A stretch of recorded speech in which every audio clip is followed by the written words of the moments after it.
सारे जगत में द्वारकानाथ का नाम पुज रहा है, जन जन में उनकी महिमा गाई जा रही है।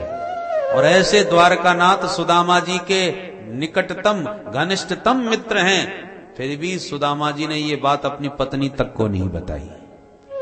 इतने बैरागी हैं। जरा सोच के देखिए, प्रधानमंत्री आपके सहपाठी होते और ये बात आप किसी से न कहते, ये संभव है? असंभव। घूमने भी चले गए दिल्ली तो लौट के ये जरूर कहेंगे कि हम प्रधानमंत्री से मिलने गया था, मेरा बहुत बचपन का मित्र है, साथ ही साथ पढ़ते थे हम लोग।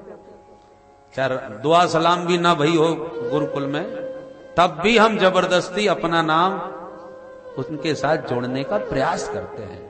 स्वभावता सहज बात है। बड़े व्यक्तित्व से हर व्यक्ति अपना नाम जोड़ना चाहता है, अपनी महिमा बढ़ाना चाहता है। और सुदामा जी इतने मस्त महात्मा, बनावटी बात नहीं, घनिष्ठ मित्र होते हुए भी ये बात उनकी पत्नी को भी नहीं मालूम। एक दिन प्रभु को लगा ये कभी आने वाला नहीं, तो इसका ये दारिद्र्य में दूर कैसे करूं। रक्षापेक्षा मपेक्षते, भगवान रक्षक तो हैं, पर एक शर्त है, जब तक तुम रक्षा की प्रार्थना नहीं करोगे तब तक कुछ नहीं करेंगे। तुम उन्हें रक्षक तो मानो, उनसे प्रार्थना तो करो, तब फिर सब काम संभालेंगे। सकृत एव प्रपन्नाय तवास्मीति च याचते, अभयम सर्वभूतेभ्यो ददामि तद्व्रतम मम। एक बार शरणागत होकर जो कहता प्रभु मैं तेरा, कर देता मैं अभय उसे सब भूतों से यह व्रत मेरा।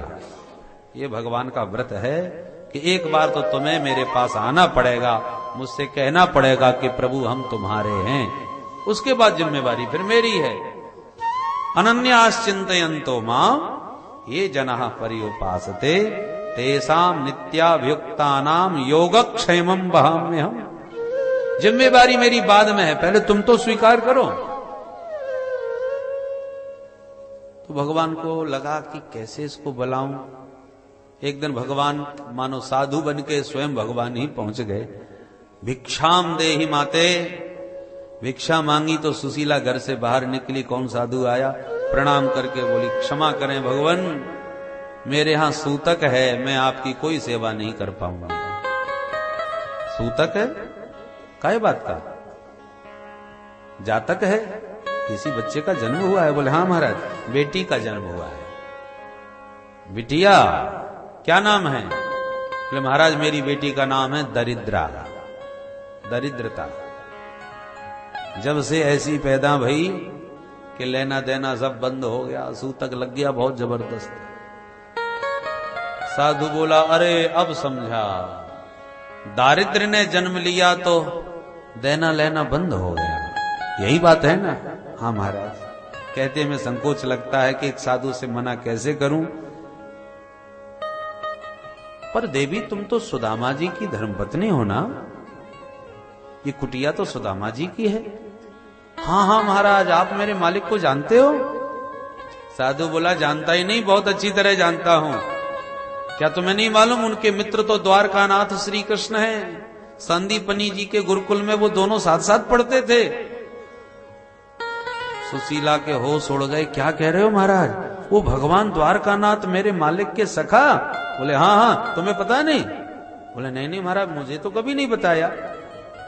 अरे वो बड़े साधु स्वभाव के हैं भैया। अरे सुदामा जी सचमुच बचपन से बड़े साधु थे, पर मेरी बात मानो, मैं बहुत अच्छी तरह उन्हें जानता हूं।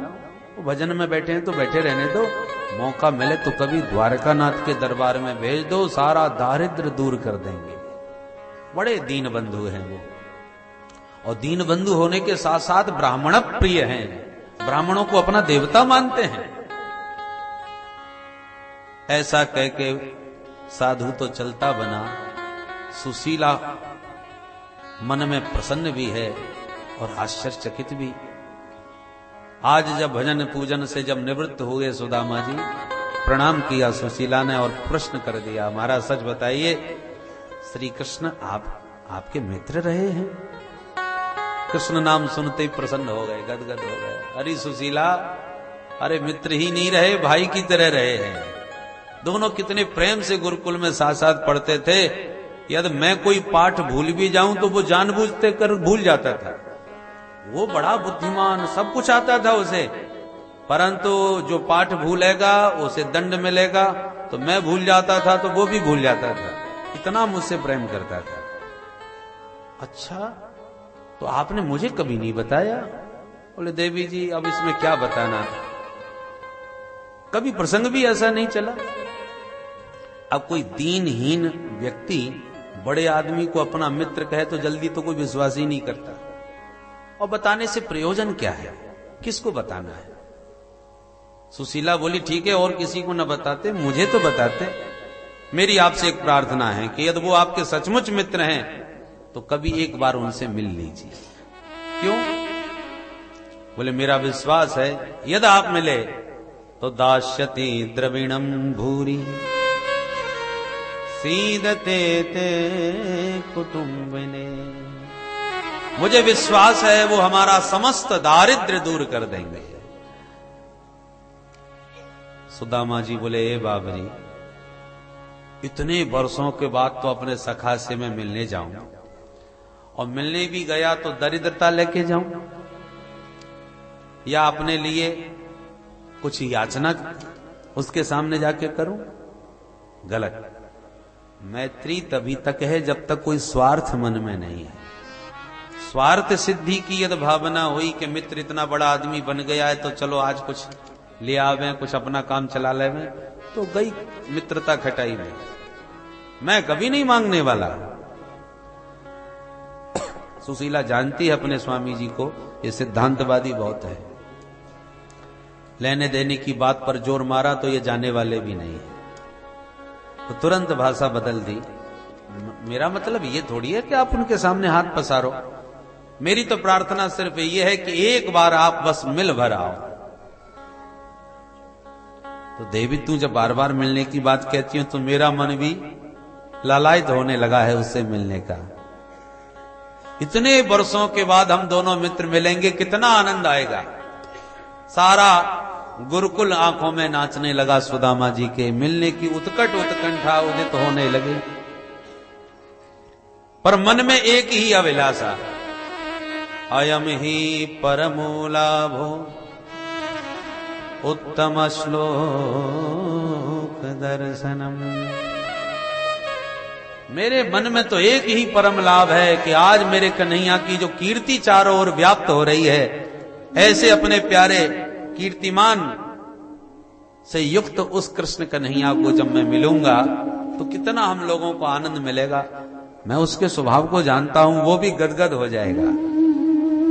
पर मुझे तो ये भी नहीं मालूम वो रहता कहां है। सुना था कि जब वो पढ़ने आया था तब तो मथुरा में रहता था, आजकल वो मथुरा छोड़ चुका है। सुशीला बोली मुझे मालूम है। अच्छा बता कहां रहते हैं? आस्ते धुना द्वारवत्याम, अधुना द्वारवत्याम आस्ते। आजकल द्वारकापुरी में रहते हैं, वहां के बड़े भारी राजा हैं वो। वहीं से उनकी कीर्ति आज समस्त त्रैलोक्य में व्याप्त हो रही है। ओहो, तू कहती है देवी तो मैं अब पक्का जाऊंगा। मेरी भी उत्कंठा बड़ी बलवती होती जा रही है मिलने की। परंतु देवी एक नियम है। क्या? कुछ स्थान ऐसे हुआ करते हैं जहां कभी खाली हाथ नहीं जाया जाता। अपनी सामर्थ्य के अनुसार कुछ ना कुछ वहां लेके जाना चाहिए। यदि वो इतना बड़ा राजा है तो राज दरबार में कभी खाली हाथ ना जावे। और मेरे पास तो घर में कुछ दिख ही नहीं रहा है जो लेके जाया जाए। सुशीला बोली उसकी चिंता मत करो, मैं कुछ ना कुछ व्यवस्था कर लूंगी। तो देवी जी जिस दिन तुम व्यवस्था कर लोगी उसी दिन चल दूंगा। अच्छा ये बात है तो अभी व्यवस्था करती हूं। सुशीला तुरंत भागी और याचित्वा चतुरो मुष्टीन विप्रान पृथुक तंडुला चैलखण्डेन तान् बद्ध्वा भर्तुः प्रादेदुपायनम्।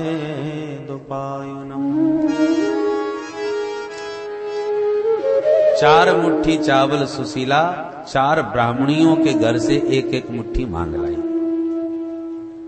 माने ऐसी विचित्र दरिद्रता सुदामा जी के यहां कि एक घर से भी कोई 4 मुट्ठी चावल देने को तैयार नहीं। सुदामा जी कभी हाथ पसारते नहीं। सुशीला भी कब तक मांगे, किससे मांगे। तो अपनी ब्राह्मणी जो सखियां थी, पड़ोसन थी, उनसे एक एक मुट्ठी चावल मांग करके 4 मुट्ठी चावल इकट्ठे किए। 4 मुट्ठी चावल इकट्ठे तो हो गए और रखने के लिए वस्त्र नहीं जिसमें पोटली बांध के दे दी जाए। पूरा घर छान मारा, तब एक बहुत पुरानी जीर्ण सीर्ण धोती मिली। उसी धोती को दुबरा तिबरा करके, क्योंकि इतनी छनी हुई थी, इतनी फटी हुई थी कि एक वस्त्र से संभव नहीं था पोटली बांधवाना, इसलिए चैल खंडेन तान बद्ध्वा, अनेक खंड एक के नीचे एक लगाए, उसी वस्त्र से गए तो 4 मुट्ठी चावल की पोटली बंध गई। और अपने स्वामी जी को देते हुए सुशीला बोली, महाराज आप जब भी मिलें तो अपने सखा से मेरा एक छोटा सा निवेदन अवश्य कर दें। कहो देवी क्या कहना है। पोटली देते हुए सुशीला ने अपनी मनोव्यथा थोड़े से शब्दों में कही। 1 मास 2 पाख में 2 एकादशी हो, मेरे घर गोपाल जो नित्य एकादशी हो। हे द्वारिकानाथ, आपके सभी भक्त एकादशी का व्रत महीने में 2 बार करते हैं। पक्ष में 1 बार एकादशी आती है और मेरे यहां 12 मास एकादशी ही बनी रहती है। कभी इस मेरे घर में द्वादशी भी आएगी कि नहीं। थोड़े से शब्दों में अपनी मनोव्यथा सुशीला ने कही। सुदामा जी बोले, अच्छा ठीक है देवी, कभी अवसर मिला तो तेरा ये संदेश भी उसे सुना दूंगा। और यूं कह के बगल में पोटली दबाए सुदामा जी महाराज चल पड़े। चलते चलते बेचारे जब बहुत थक गए तो एक वृक्ष की छांव में थोड़ी देर के लिए लेट गए विश्राम हेतु। और प्रभु का नियम है, जो तू आवे 1 पग मैं आऊं पग 60। जीव जब परमात्मा को पाने को 1 कदम बढ़ाता है तो गोविंद 60 कदम दौड़ के उसका स्वागत करते हैं। जितना जीव परमात्मा से मिलने को तत्पर नहीं, जितना परमात्मा जीवात्मा से मिलने के लिए लालायित रहते हैं। दोनों ही परम प्रिय अभिन्न सखा हैं। सुवर्णावेतौ सदृशौ सखायो। भगवान ने ऐसी लीला रची, सोते सुदामा जी को द्वारकापुरी में लाके सुला दिया। नेत्र खोल के जब देखा तो बड़े भव्य विशाल भवन दिखाई पड़ने लगे। भौचक्की होकर के तुरंत सुदामा जी खड़े भये, चारों ओर देखने लगे। एक पथिक राहगीर आता दिखा। भैया जी एक निवेदन करूं? कहो। हमें भैया द्वारकापुरी जाना है, बता सकते हो यहां से द्वारकापुरी कितनी दूर होगी? हंसता हुआ राहगीर बोला, बाबा ये द्वारकापुरी में ही आप खड़े हो। ये जितने भी महल दिख रहे हैं ना, ये सब द्वारकानाथ के द्वारकापुरी के महल है।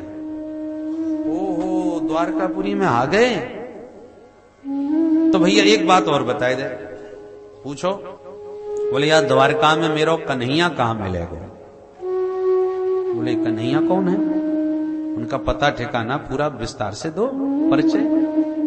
बोले भैया मैं और ज्यादा पता ठिकाना तो कछु जानू ना है, परंतु वाको पूरो नाम तो है कृष्णचंद्र। मेरे बचपन को मित्र है ना, इसलिए मैं बातें कन्हैया कन्हैया बोलूं।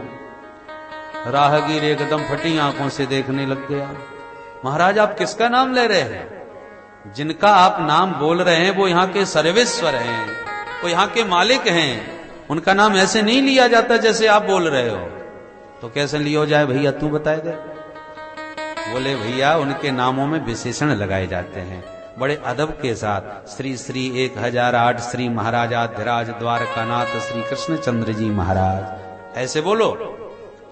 सुन करते सुदामा जी की धड़कन तेज हो गई। हे भगवान, इतनो लंबो चौड़ो नाम है गयो बाको।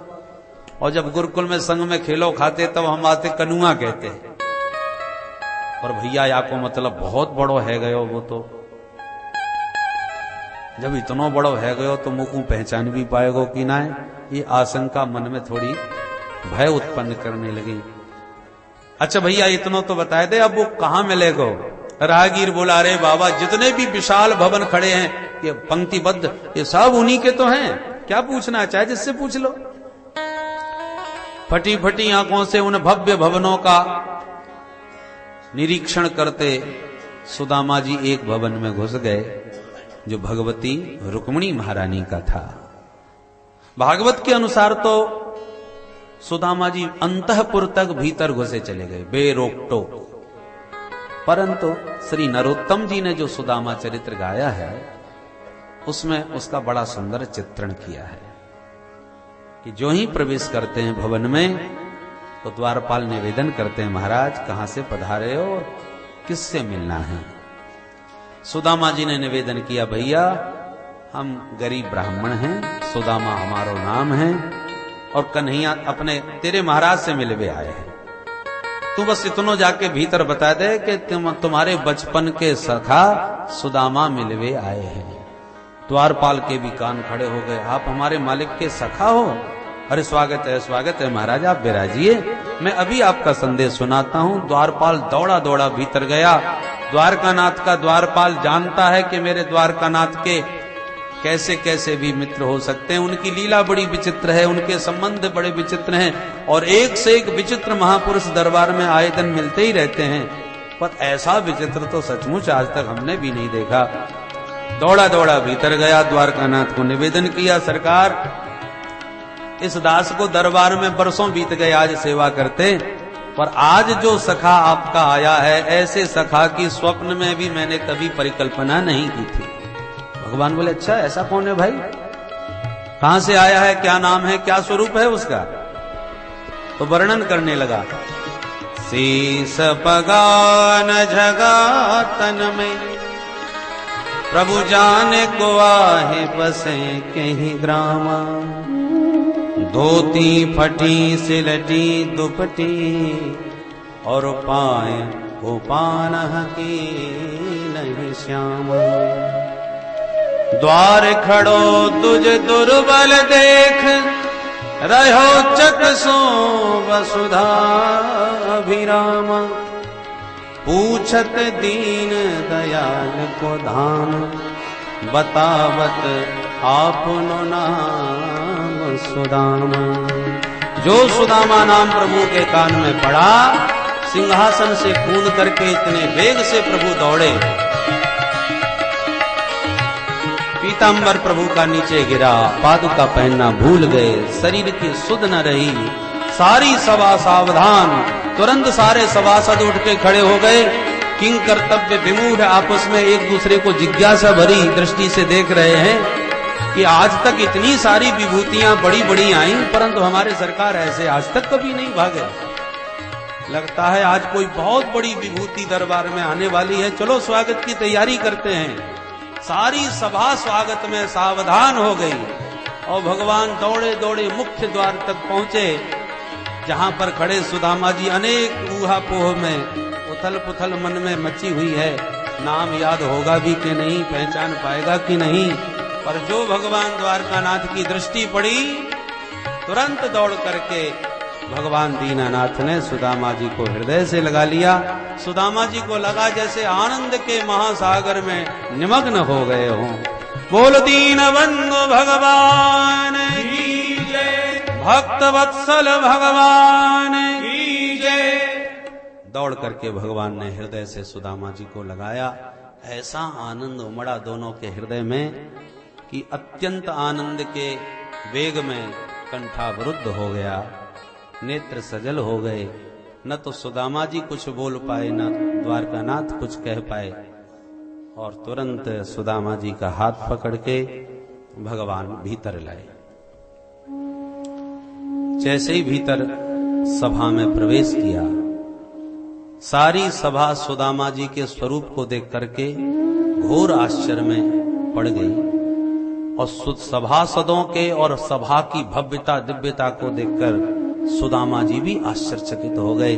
उनके द्वारकानाथ कृष्ण का ऐसा विशाल भव्य रूप देखकर सुदामा जी भौचक्के हैं, और हमारे द्वारकानाथ इस दीनहीन के लिए दौड़ के गए थे, ये देख करके सभासद भौचक्के हैं। आने वाला ऐसा होगा स्वप्न में भी किसी की कल्पना नहीं थी। भगवान ने तुरंत सुदामा जी का हाथ पकड़ा और अपने निज आसन पर, निज सिंहासन पर, तो सर्वोत्कृष्ट सबसे ऊंचा सिंहासन था सभा में, उस पर ले जाके भगवान ने सुदामा जी को बैठा दिया। सुदामा जी बार बार मना करते हैं, विरोध करते हैं, पर भगवान नहीं मानते। बरबस भगवान ने सुदामा जी को बैठा ही दिया। रुक्मिणी आश्चर्य भरी आंखों से देख रही थी कि ये अवधूत आखिर है कौन। मेरे मालिक इसके प्रति इतने समर्पित, इतने भाव में भरे हुए हैं, जिसका तन पर वस्त्र के नाम पर एक धोती है, आधी नीचे और आधी को ऊपर से लपेट रखा है, उसमें भी न जाने कितनी जगह से वो धोती फट रही है, कितनी जगह से सिल रही है, कितनी जगह पर तो दूसरे वस्त्रों को उसमें लगा रखा है। पैरों में जूते चप्पल नहीं, सिर पर पगड़ी नहीं, और इस एक ओर तो इतना दीन और दूसरी ओर इतना भाग्यशाली कि मेरे मालिक इसे अपने सिंहासन पर बैठाने का आदर प्रदान कर रहे हैं। भगवान ने एक दृष्टि रुक्मिणी की ओर डाली, आंखों से ही संकेत दिया, चरण धोने के लिए तुरंत जल लाओ। जल लाने का संकेत पाते ही रुक्मिणी एकदम हड़बड़ा के भागी भीतर अंतःपुर की ओर। मन में अत्यंत आश्चर्य छा गया कि प्रभु ने पहली बार मुझे जल लाने की आज्ञा दी। सभा में सैकड़ों दास दासी सावधान हाथ जोड़ के खड़े रहते हैं, प्रबल प्रतीक्षा रहती है कि प्रभु का कोई संकेत मिले, हम कुछ सेवा करें। जिसको भगवान सेवा की आज्ञा दें वो अपना सौभाग्य समझता है कि आज मालिक की सेवा का अवसर मिला, ये मेरा सौभाग्य है। पर इतने दास दासियों के रहते हुए भी भगवान आज्ञा पटरानी को दे रहे हैं। पट्ट महसी जो सर्वश्रेष्ठ द्वारका की मालकिन है, रुक्मिणी को इसी से समझ में आ गया कि ये कोई साधारण महापुरुष नहीं हो सकता, जिसके चरण धोने के लिए प्रभु मुझे भेज रहे हैं। तुरंत पानी लेने को प्रविष्ट हुई भीतर, और भगवान सुदामा जी के चरणों में स्वयं बैठे हुए हैं। दोनों चरणों को भगवान ने जबरदस्ती उठा के अपनी गोद में रख लिया और अपने दिव्य पीतांबर से धीरे धीरे सुदामा जी के चरणों की धूल झाड़ने लगे। और जैसी पाद तल पर भगवान का कर कमल पहुंचा तो इतने कंटक, इतने कांटे चुभे हुए थे और न जाने कितने ही फपोले छोटे छोटे पड़े हुए थे। इतनी लंबी यात्रा पैदल जो की, भगवान कांटा निकालते हैं तो रक्त बहने लगता है। फपोले में छोटे छोटे कंकड़ भरे हुए हैं, कई फपोले फूटे हुए हैं। ऐसे चरण तल की स्थिति को देखकर अपने प्रिय सखा की ये दयनीय दशा जो देखी तो द्वारकानाथ इतने द्रवीभूत हो उठे कि जब तक रुक्मिणी पानी लाती तब तक प्रभु के नयनों से ही यमुना और गंगा की दिव्य धारा प्रवाहित हुई। सुदामा जी के पूर्णतः श्री चरणों को भगवान ने नयन जल से ही, नयन नीर से ही प्रक्षालित कर दिया। ऐसे बेहाल बिबाइन सो पग कंटक जाल लगे पुनि जोए, आय महा दुख पायो सखा, तुम आए ही तैन किते दिन पोए। देख सुदामा की दीन दशा, करुणा करके करुणा निधि रोए, पानी परात को हाथ छुओ नहीं, नैनन के जल सो पग धोए। प्रीतो विमुंजयन बिंदु नेत्राभ्याम पुष्करेक्षण। भगवान के विशाल कमल जैसे नयनों से प्रवाहित नीर को जब रुक्मिणी ने आकर देखा कि जिस जल को चरण धोने के लिए लाई थी उसकी अब आवश्यकता ही नहीं रही, सुदामा जी के तो दोनों चरण धुले हुए दिखाई पड़े। रुक्मिणी के आश्चर्य का ठिकाना नहीं। कल्पना करने लगी खड़ी खड़ी रुक्मिणी, किम अनेन कृतम पुण्यम अवधूतेन भिक्षुणा श्रियाहीनेन लोकेस्मिन् गर्हितेन धमेन च। जहां एक और ये दीनहीन है ब्राह्मण, तहां दूसरी ओर आज मुझे संसार में इसके समान भाग्यशाली दूसरा नजर नहीं आता। कितना बड़भागी ये ब्राह्मण है। बड़े बड़े पुण्यों का इतना ही फल होता है कि मेरे प्रभु का उन्हें दर्शन प्राप्त हो जाए। अरे बड़े बड़े संत समाधि में मेरे प्रभु की पदनख चंद्रिका का प्रकाश देख करके कृतार्थ अनुभव करते हैं। और धन्य है ये महापुरुष जिसके चरण मेरे मालिक अपने नयन नीर से प्रक्षालित कर रहे हैं। आज सारा संसार सुदामा जी के सौभाग्य की सराहना मन ही मन कर उठा, पर प्रभु ने अनुभव किया कि मेरा मित्र सिंहासन पर सहमा सहमा बैठा है, संकोच में गड़ा जा रहा है, कुछ हृदय की बात बोल नहीं पा रहा, दृष्टि ऊपर उठा नहीं पा रहा। तो प्रभु को लगा मित्र को संकोच में नहीं डालना चाहिए। चरणोदत्त भगवान ने रुक्मिणी को थमाया और कहा, इस पावन जल से मेरे संपूर्ण भवनों को पवित्र कर दो, इसका सिंचन कर दो। और हाथ पकड़ के मित्र से बोले, मित्र तुम बहुत हारे थके से नजर आते हो, चलो अंतःपुर में एकांत में थोड़ा विश्राम कर लो। हाथ पकड़ के भगवान भीतर अंतःपुर में ले गए, सुंदर स्नान कराए, वस्त्र धारण कराए, विविध व्यंजनों का भोजन पवाए। पाने के बाद अपने प्रिया पर्यंक पर एकांत सैया पर जाकर के विश्राम दिलाए। सुदामा जी ज्यों ही लेट गए, भगवान स्वयं सुदामा जी के चरण दबाने बैठ गए। सुदामा जी बार बार हाथ पकड़ते हैं, फिर भी भगवान मानते नहीं। रुक्मिणी ने देखा मेरे मालिक जब चरण सेवा कर रहे हैं तो मैं भी तो कुछ सेवा करूं। कुछ समझ में नहीं आया तो हाथ का पंखा लिए रुक्मिणी एक किनारे खड़ी होकर धीरे धीरे हवा करने लगी। सुखदेव जी कहते हैं, परीक्षित कौन कहेगा सुदामा जी दरिद्र हैं? अरे इसके समान भाग्यशाली और धनवान कौन हो सकता है? जिस लक्ष्मी की कृपा कोर के लिए बड़े बड़े देवता तरसते हैं, लक्ष्मी की जिस पर कृपा दृष्टि पड़ जाए वही निहाल हो जाए, और जिससे लक्ष्मी की दृष्टि हट जाए बेहाल हो जाए। परंतु वो महालक्ष्मी आज स्वयं सुदामा जी की पंखा जल करके सेवा कर रही हैं, और उस लक्ष्मी का पति नारायण आज चरण दबाते हुए चरण सेवा कर रहा है। साक्षात लक्ष्मी नारायण जिसकी सेवा में तत्पर हों, संसार में उससे बड़ा धनवान और कौन हो सकता है। बोल दीन बंधु भगवान की जय। ये निष्काम भक्ति का चमत्कार है। भगवान सब कुछ देने में समर्थ हैं, पर सुदामा जी कभी मांगने को तैयार नहीं है। और जब ऐसा भक्त कुछ भी ना मांगे तो फिर भगवान उसके लिए स्वयं समर्पित हो जाते हैं। अब बड़ा अद्भुत सम्मान सुदामा जी को प्रभु ने दिया, और प्रभु ने अनुभव किया कि जब से मेरा सखा आया है एक शब्द भी अपने मुंह से बोला नहीं, एकदम मौन, केवल सिर हिला के संकेत में स्वीकृति देता रहता है, बोलता कुछ नहीं। सुदामा जी इतने सहमे हैं कि समझ नहीं पा रहे कि बोलूं क्या।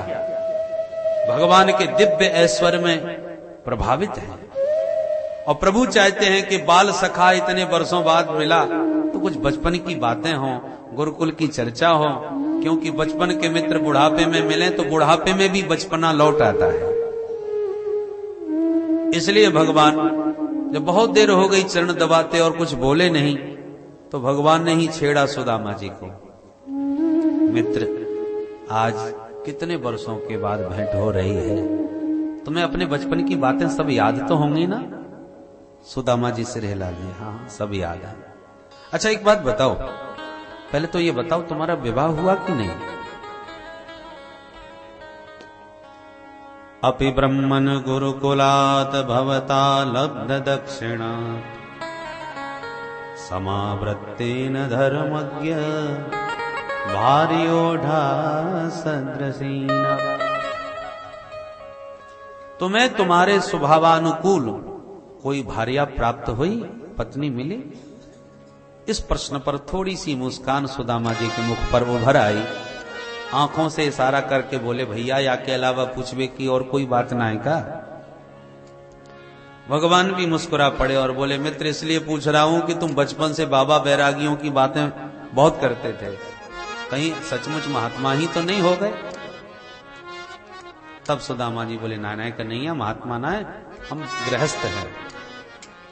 तेरी भाभी को नाम है सुशीला, जैसो ही नाम है वैसो ही काम है, बेचारी सीधी सच्ची ब्राह्मणी है, तो जीवन की गाड़ी आनंद से चल रही है कन्हैया। अच्छा तू भी बता, तेरो विवाह भयो?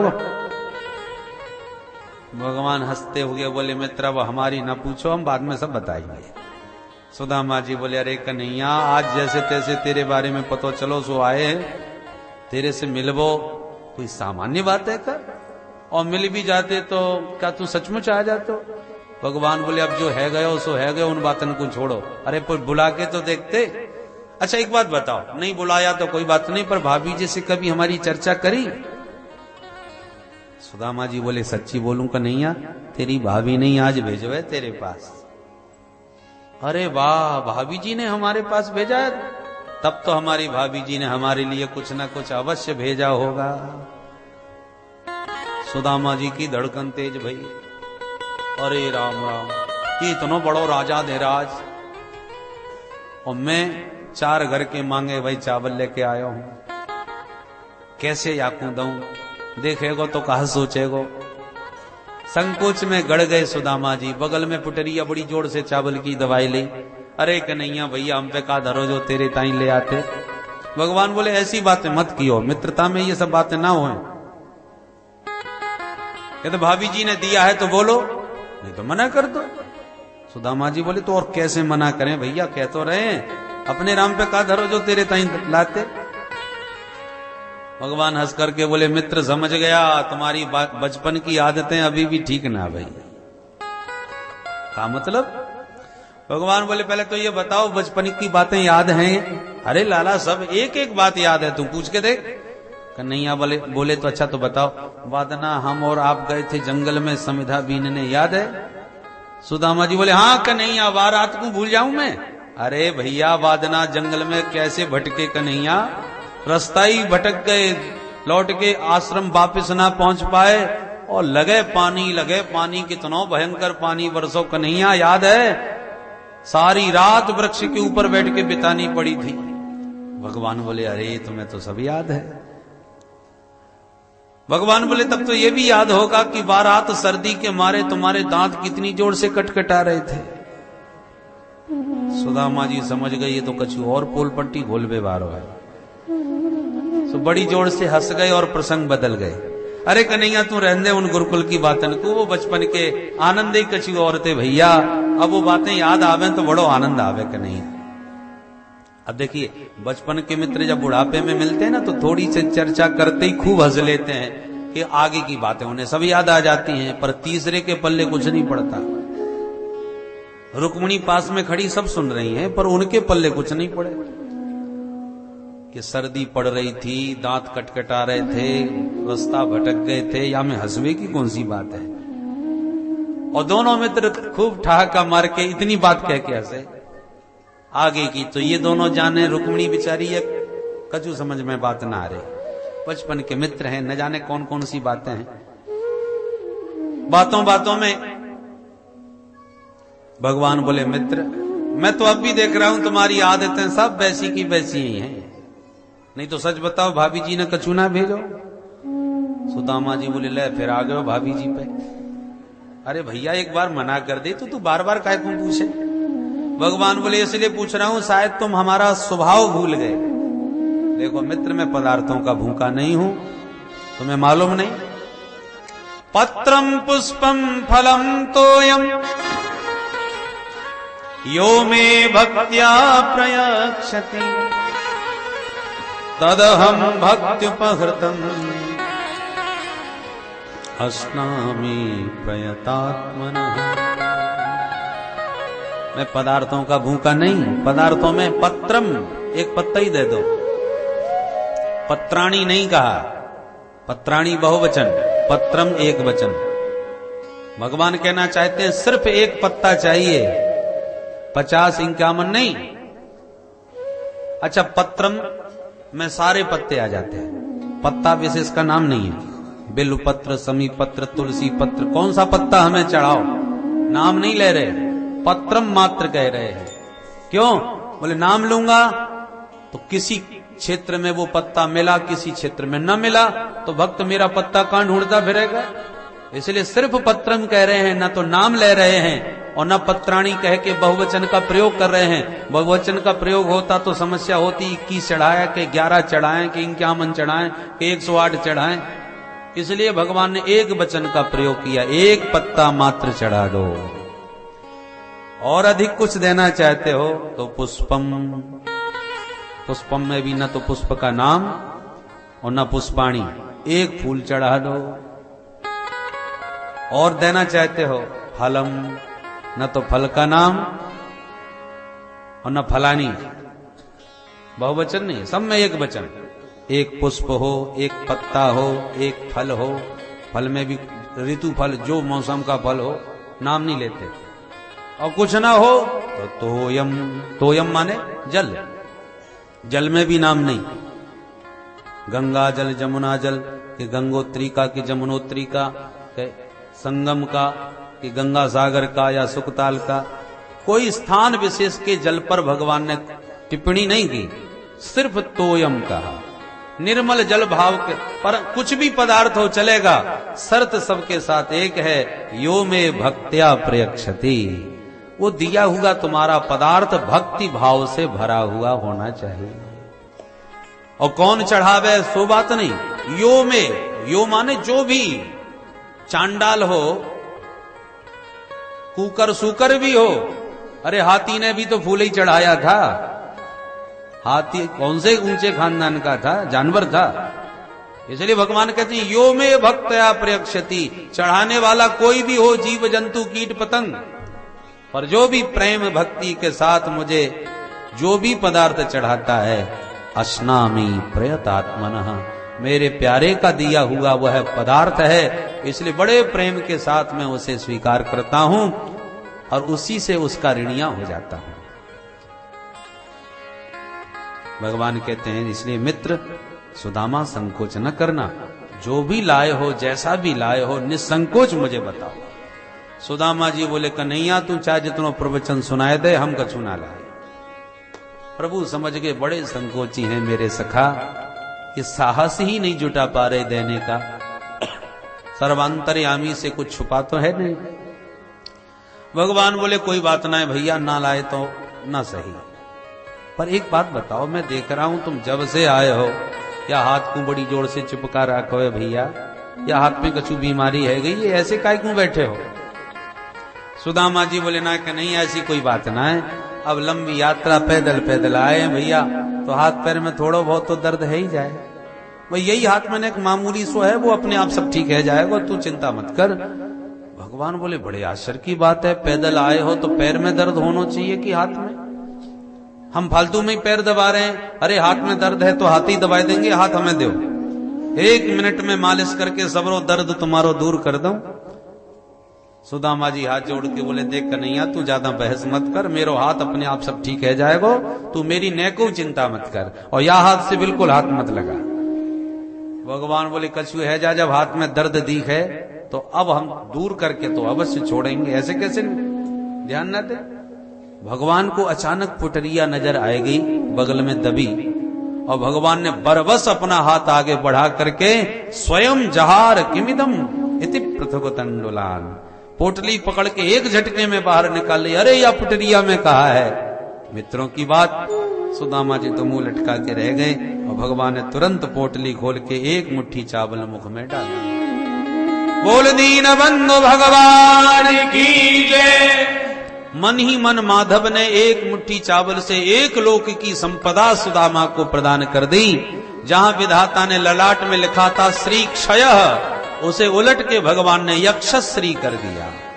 श्री क्षय का अर्थ हुआ लक्ष्मी की हानि, और उलट गए अंक तो हो गया यक्षश्री, और यक्षश्री की का अर्थ हो गया कुबेर की संपदा। जहां धन की हानि थी वहां कुबेर की संपत्ति भगवान ने अपने सखा को प्रदान कर दी।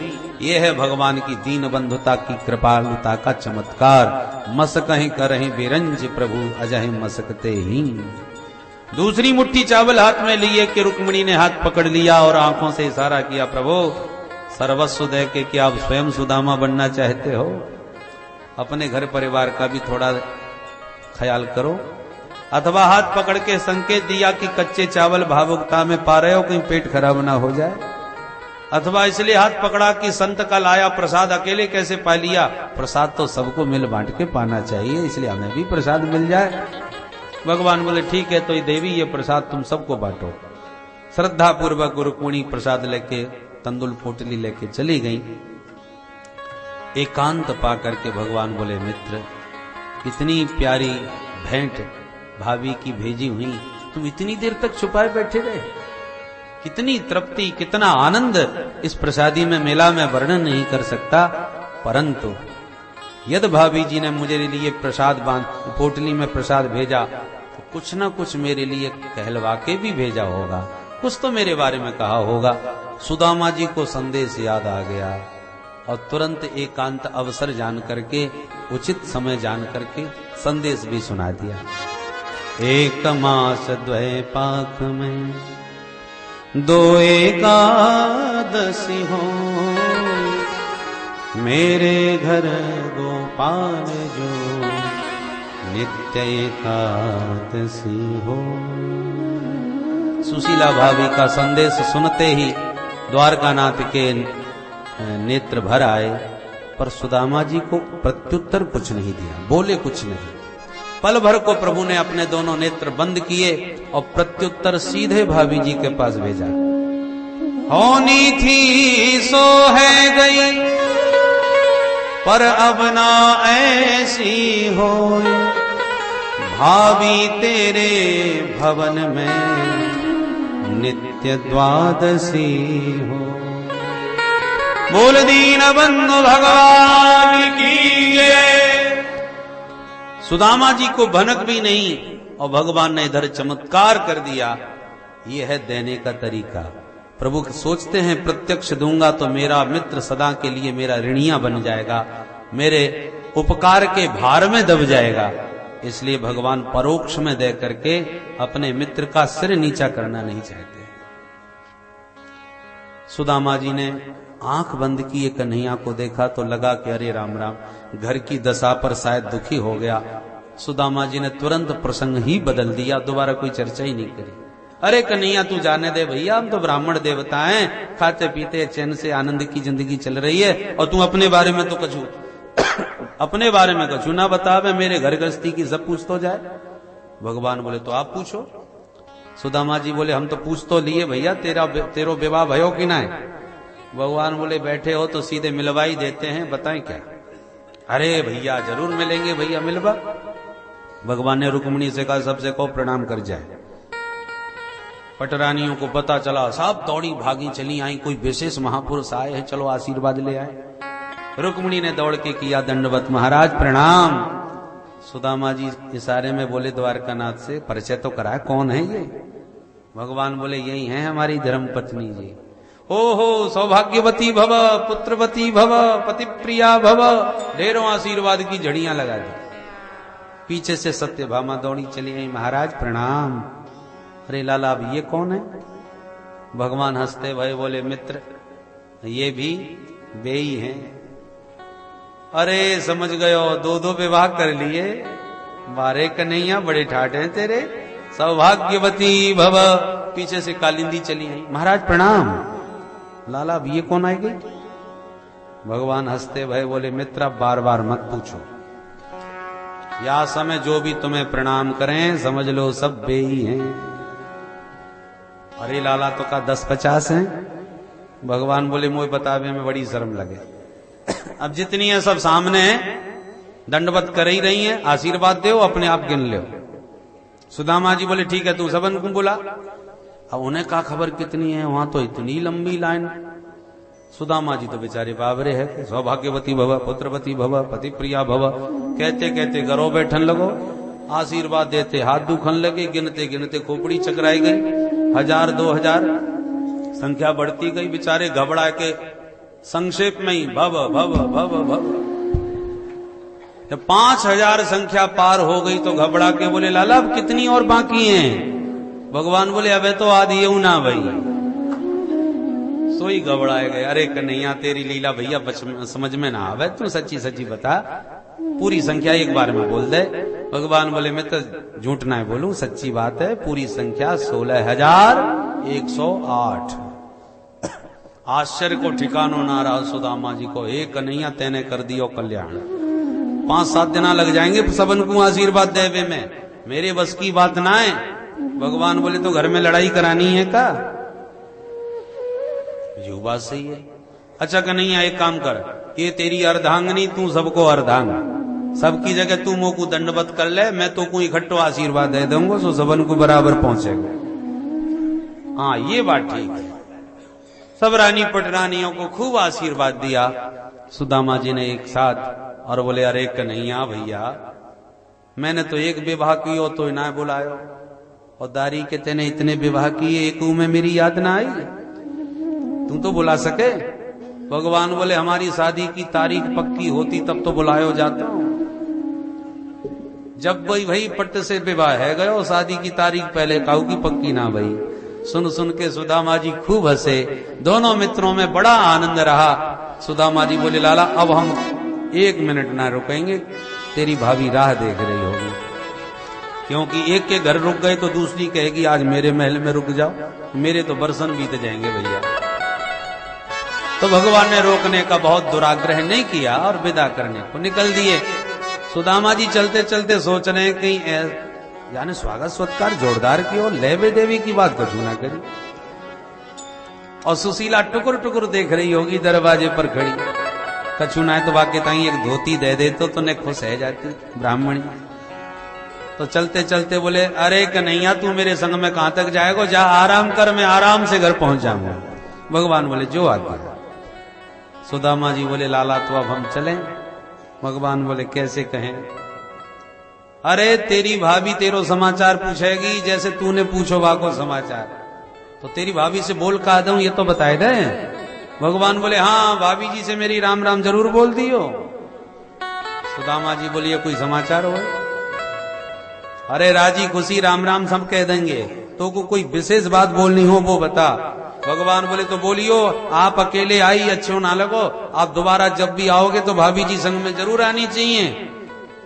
सुदामा जी समझ गई ये ना दे सके भैया, ठीक है अपने राम को तो कछु चाहिए ना है। अच्छा कन्हैया चलेंगे, भगवान ने चाहिए तो फिर मिलेंगे। मिलजुल के सुदामा जी चले गए और भगवान ने फूटी कौड़ी हाथ पहना दी। और सुदामा जी विचार करने लगे धन्य है मेरा कृष्ण कन्हैया, मेरे जैसे दीन को दौड़ करके हृदय से लगा लिया, इससे ज्यादा संपत्ति और क्या चाहिए मेरे को।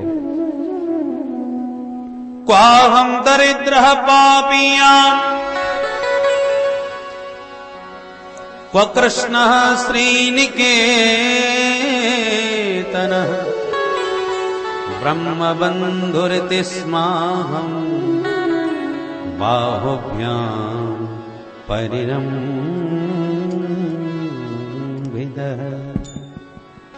मेरे को हृदय से लगाया, कितना मुझे स्नेह दिया, कितना मुझे सम्मान दिया। मैं जानता हूं मुझे धन क्यों नहीं दिया, कि दरिद्र को धन दे दो तो बुद्धि बिगड़ जाती है। बड़ी कृपा करी कन्हैया ने धन से दूर ही रखा, क्योंकि सम्मान और संपत्ति को एक साथ हजम करना बड़ा मुश्किल होता है। अरे प्रधानमंत्री से हाथ मिलाते फोटो भी खींच जाए तो गजब हो जाता है, फिर हम किसी को कुछ समझते ही नहीं है। देखो फिर संपत्ति और अपार हो जाए तब तो भगवान ही मालिक के बुद्धि का संतुलन बना रहे। तो कोई बिरला ही होता है जो सम्मान और संपत्ति को भी सहजता से स्वीकार कर लेता है और उसमें कोई अहंकार न छुए। यही सब विचार करके मेरा कल्याण का भाव मन में होगा, इसलिए कन्हैया ने ये संपत्ति के चक्कर में मुझे नहीं डाला।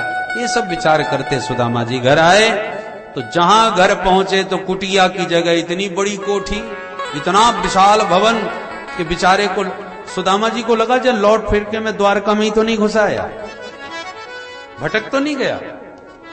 पूरे भवन के चक्कर काटते आश्चर्य में सुदामा मंदिर देख रहे, सुदामा मंदिर देख रहे, यहाँ तो थी मेरी टूटी झुपड़िया, यहाँ तो थी मेरी टूटी झुपड़िया, यहाँ तो थी मेरी टूटी झुपड़िया, यहाँ तो थी मेरी टूटी झुपड़िया, अब कंचन महल खड़े, कंचन महल खड़े, सुदामा मंदिर देख रहे, सुदामा मंदिर देख रहे, मंदिर देख रहे। बोलो सुदामा महाराज की जय। जैसी दरवाजा खोला कि सुदामा जी की जय बोली। सुदामा जी बड़े चक्कर में, अरे हमारी जय बोले व्यवहारो जी कौन आए गए हो। सेवकों ने सुदामा जी की मनस्थिति को समझकर महारानी सुशीला को सूचित किया, महारानी जी ये ब्राह्मण देखो कब से आंखें फाड़ फाड़ के हमारे महल के चक्कर काट रहा है और महल को ही देखा जा रहा है। सुशीला ने झरोके से झांका और जो सुदामा जी को देखा, अरे मेरे मालिक आ गए, चलो चलो स्वागत की तैयारियां करो। फिर क्या था, सुशीला ने 16 श्रृंगार किए, स्वर्ण थाल में आरती सजाई, छम छम करते स्वामी जी के स्वागत में चल पड़ी और तमाम दास दासी जय जयकार बोलने लगे, बोल सुदामा महाराज की जय। सुदामा जी बार बार चक्कर में पड़ गए, अरे हो समझ गए काउन सुदामा नाम के राजा ने ये जगह पसंद कर ली, मेरी झोंपड़ी उड़ाए दी और अपनो महल बनाए लिया। चलो झोंपड़ी गई तो गई, पर मेरी सुशीला कितकू चली गई। तब तक छम करती सुशीला सामने आ गई। सुदामा जी को लगा कि रानी पटरानी या महल की कहीं पूजा पाठ में जा रही होगी, सो बेचारे रास्ता खाली करके दूर कोने में खड़े हो गए एक किनारे। पर सुशीला तो सामने आके खड़ी हो गई और आरती करने लग गई। डरते डरते सुदामा जी हाथ जोड़ के बोले, देवी जी आपको परिचय, आप मेरी आरती काय क्यों करो। सुशीला बड़ी जोर से हंसी, जय हो महाराज, ऐसे सखा से मिलवे गए कि मोहिए भूल गए। जो सुशीला के शब्द कान में पड़े तब आंख फाड़ के सुदामा जी नीचे से ऊपर तक ब्राह्मणी को देखने लगे।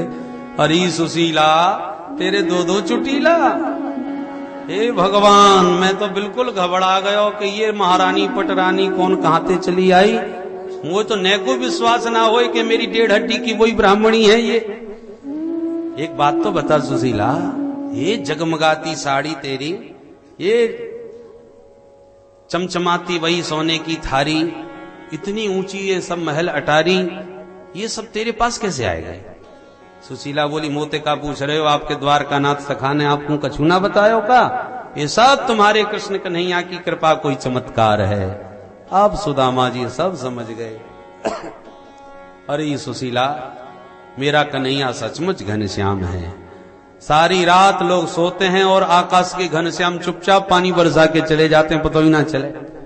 ऐसे ही हम लोग मोह की निद्रा में सोते हैं और मेरे द्वारकानाथ कृष्ण कन्हैया घनश्याम बनके निरंतर सब पर कृपा बरसा रहे हैं और हमको पता नहीं चलता। मेरे को कुछ नहीं दिया पर परोक्ष में देखो कितनी कृपा बरसा दे। सचमुच कृष्ण कन्हैया कितने कृपालु हैं, कितने दीन बंधु हैं, सिद्ध हो गया। परंतु जैसी भगवान की द्वारकापुरी आज वैसी ही उनकी बन गई सुदामापुरी। और उस पावन पुरी में रहते हुए गोविंद की कृपा का प्रतिपल अनुभव अनुसंधान करते हुए सुदामा जी आनंद मग्न होकर के गोविंद के चरणों का ध्यान करने लगे।